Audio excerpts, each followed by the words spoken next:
సుగాలి ప్రీతి విషయంలో మీరు న్యాయం చేయండి. మీరు న్యాయం చేయకపోతే మీకు చిత్తశుద్ధి లేదని నేను అనుకోవాలి.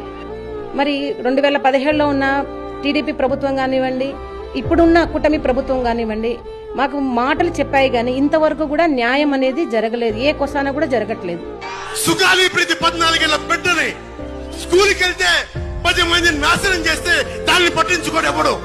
ఇప్పుడు 2017లో ఇన్సిడెంట్ లో ఉన్నప్పుడు తెలుగుదేశం పార్టీని అధికారంలో ఉంది. దాని తర్వాత మరి మేము పవన్ కళ్యాణ్ గారిని కలవడం జరిగింది. పవన్ కళ్యాణ్ గారు కూడా ప్రతిపక్షంలో ఉన్నప్పుడు సుగాలి ప్రీతికి కేసు న్యాయం జరగాలని చెప్పారు. మన ప్రభుత్వం వస్తే ఫస్ట్ కేసు సుగాలి ప్రీతి కేసు అని చెప్పడం జరిగింది.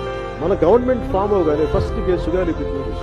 ఆ మాట కట్టుబడి అన్న మాకు న్యాయం చేస్తారనే ఉన్నాం. కానీ ఆ దిశలో మాకు అడుగులు వేయట్లేదు. కేసులు ఎక్కడ వేసిన గొంగలు అక్కడే ఉంది. ఇంకా ఎన్ని సంవత్సరాలైనా కూడా అలాగే ఉంటుందన్న భయంతో, బాధతో నేను ఈ పోరాటం చేయాలని అనుకుంటున్నాను.